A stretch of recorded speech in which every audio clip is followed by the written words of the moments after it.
Ito na po. Pakita ko lang po sa inyo. Ayan po yung laman. Okay.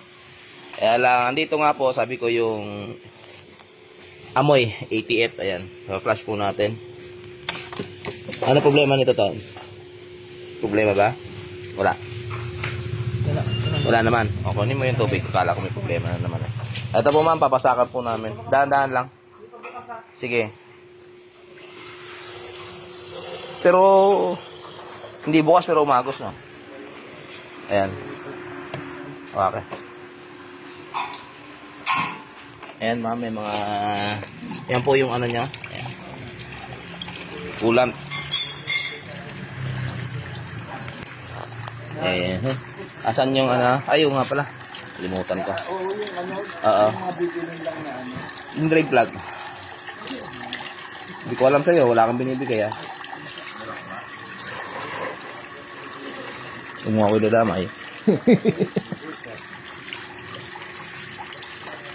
Wala akong alam dyan, ha? Nananahimik ako dito, ha?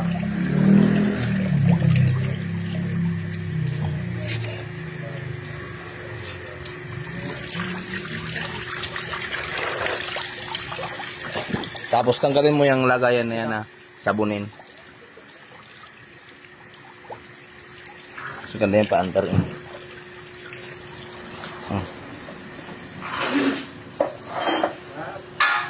yung ano, isang bago, papunta yung dito, papalagan din ng radiator. Sige. Tatala mo. Kukunin ko sana yung gulong na dalawa dito. Sige na. Ha? Okay. Papalit ko. Text mo na lang ulit ako. Apa? Sige, sige. Ay, kuya. Dalin mo na yung ano, yung head gasket kasi yung ipapalit mo overhauling na Overhauling. para mas makatipid ka. Oo. Ang kukunin mo ano mo na lang. Kunin ko na ngayon. Kunin mo na pa. Oo, overhauling na pero ganyang papel pa rin ah. Ganyan pa. Wag lata. Oo. Sige. Start. Ayan ma'am, pina-flash po natin hanggang luminaw. Ayan po. Pero ma'am, hugasan na lang namin tong ano. Andar lang. Tapos yung sa boring, ano? O-ring ng Hindi, yung tawag dito. Yung papalitan ko. overhauling gasket set na. Chat ko sa'yo. Okay.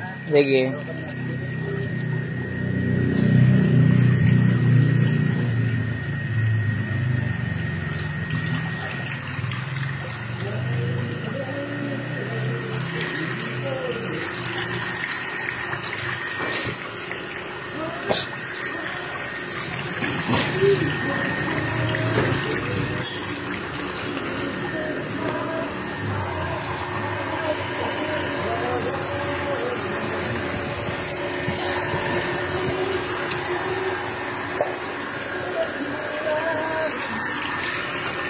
Ayan po, ginawa natin ma'am.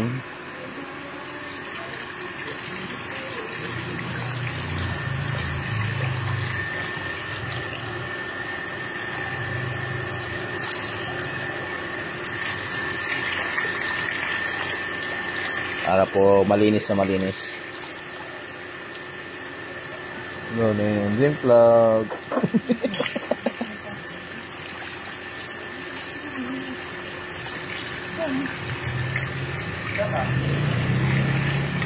Babaan na naman si Tin sa kalsada. Ayan ma'am, naka-under lang po. Mamaya direksyon na rin po yung transmission cleaning natin.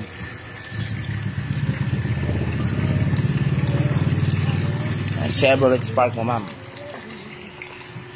I-exhaust natin para may labas. Accelerate mo nga kaunti 10, 1.5 para may flash yung sa loob.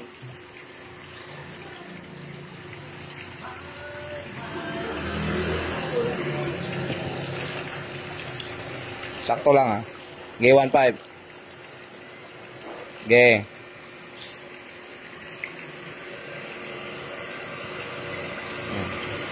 G. G. Ayan ma'am. Lumilinaw na po. Pero ayan. Gaya po ng mga ano, may mga rainbow po nakasama.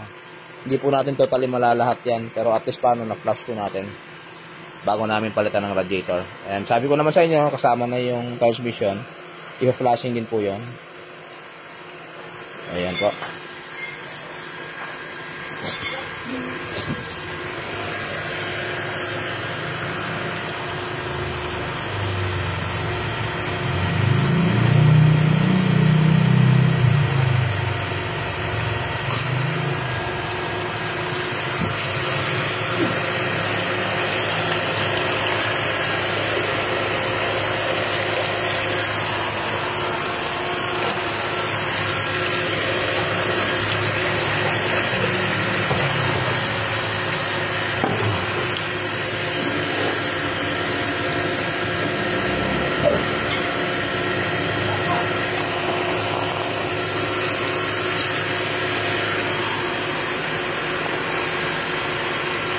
Ano, malinis na po.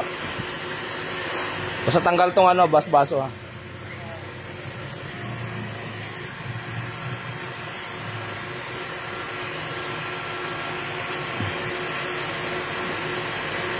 Ayan, ganyan po yung pag-flush kapag nahaluan po ng langis. Pinakamadali po, ganyan. Tingin ko dito, ma'am, yung issue mo dati, baka mamaya transmission cooler lang. Ay ano? ATF cooler lang eh. Dito sa radiator, yung halo ng tubig at langis. Baka yun yung nagpapalangis dati.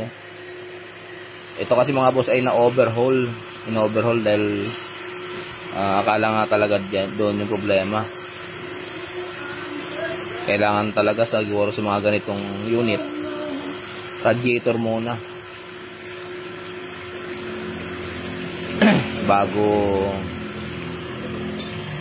overhaul. Ngayon lang ako naka-encounter na pumuputok pala to sa Chevrolet, yung radiator niya. Kumalo mga boss ay ATF.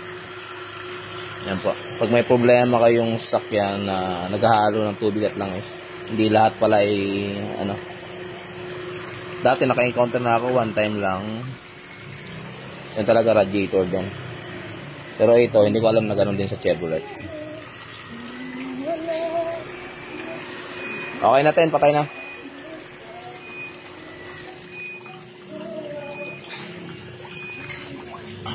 Hugasan pati itong takip.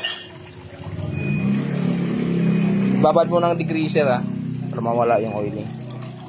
Patay mo na yung tubig. Pati takip, hugasan.